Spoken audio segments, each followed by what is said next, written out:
اردو کہانی میں خوش آمدید۔ بات کریں کہ ہم رزق کے 16 دروازوں کی، جن کی 16 چابیاں بھی موجود ہیں۔ جی ہاں، اللہ تعالیٰ نے رزق کے 16 دروازے مقرر کیے ہیں اور ان کی چابیاں بھی بنائی ہیں۔ جس شخص نے یہ چابیاں حاصل کر لی وہ کبھی بھی تنگ دست نہیں رہ سکتا۔ پہلا دروازہ نماز ہے۔ جو لوگ نماز نہیں پڑھتے ان کے رزق سے برکت اٹھا لی جاتی ہے، اس لیے وہ پیسے ہونے کے باوجود پریشان رہتے ہیں۔ دوسرا دروازہ استغفار ہے۔ جو شخص جتنا زیادہ استغفار کرتا ہے اتنا ہی اس کے رزق میں اضافہ ہوتا جاتا ہے اور اللہ اسے ایسی جگہ سے رزق دیتا ہے جہاں سے اس نے سوچا بھی نہیں ہوتا۔ تیسرا دروازہ صدقہ ہے۔ اللہ تعالیٰ نے فرمایا ہے کہ جو شخص میری راہ میں خرچ کرے گا تو وہ اس کا بدلہ دے کے رہے گا۔ اگر آپ کسی پر خرچ کرتے ہو تو اللہ آپ کو 10 گنا سے زیادہ دے گا۔ چوتھا دروازہ تقوی اختیار کرنا ہے۔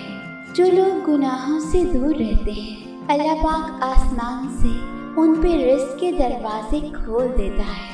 پانچواں دروازہ نفلی عبادت ہے۔ جو شخص جتنی زیادہ نفلی عبادت کرتا ہے اللہ پاک انہیں تنگ دستی سے دور کر دیتا ہے یا تنگ دستی کو ان سے دور کر دیتا ہے۔ چھٹا دروازہ حج اور عمرہ کثرت سے کرنا ہے۔ حدیث میں آتا ہے کہ حج اور عمرہ گناہوں اور تنگ دستی کو ایسے دور کرتے ہیں جیسے آگ کی بھٹی سے سونا اور چاندی کا میل۔ ساتواں دروازہ اقربا پروری ہے۔ جو شخص رشتہ داروں سے بھی تعلق بنا کے رکھتا ہے، جو اس سے بولتے نہیں اور ان کا خیال رکھتا ہے تو اس پر بھی رزق کھول دیا جاتا ہے۔ آٹھواں دروازہ کمزوروں کے ساتھ صلہ رحمی کا ہے۔ غریبوں کے غم بانٹنا اور ضرورت کے وقت ان کی مدد کرنا اللہ کو بہت زیادہ پسند ہے۔ نواں دروازہ اللہ پر توکل رکھنا ہے۔ جو شخص یہ یقین رکھے کہ اللہ دے گا تو اللہ اسے ضرور دے گا، اور جو شخص شک میں پڑا رہے گا وہ پریشان ہی رہے گا۔ 10واں دروازہ اللہ کا شکر ادا کرنا ہے۔ انسان جتنا اللہ کا شکر گزار ہوگا اللہ اتنا ہی اس کا رزق کھولتا جائے گا۔ 11واں دروازہ گھر میں مسکرا کر داخل ہونا ہے۔ گھر میں مسکرا کر داخل ہونا سنت ہے۔ حدیث میں آتا ہے کہ نبی کریم صلی اللہ علیہ وآلہ وسلم نے فرمایا، میں بڑھا دوں گا رزق جب گھر میں داخل ہو اور مسکرا کر سلام لے۔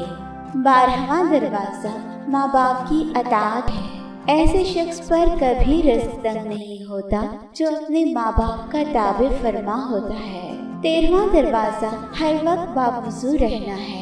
جو شخص نیک نیتی کے ساتھ ہر وقت باوضو رہے اس پر رزق تنگ نہیں ہوتا۔ چوتھا دروازہ چاشت کی نماز ہے۔ حدیث میں آتا ہے کہ چاشت کی نماز رزق کو کھینچتی ہے اور تنگ دستی کو دور بھگاتی ہے۔ 15واں دروازہ روز سورہ واقعہ پڑھنا ہے۔ اس کو پڑھنے سے رزق بہت زیادہ بڑھتا ہے۔ 16واں دروازہ ہے اللہ سے دعا مانگنا۔ جو شخص جتنا صدقے دل سے اللہ سے دعا مانگتا ہے اللہ پاک اس کا رزق اتنا بڑھا دیتا ہے۔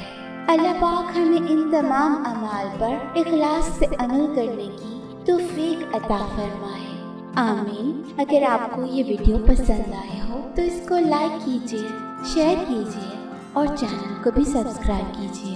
شکریہ۔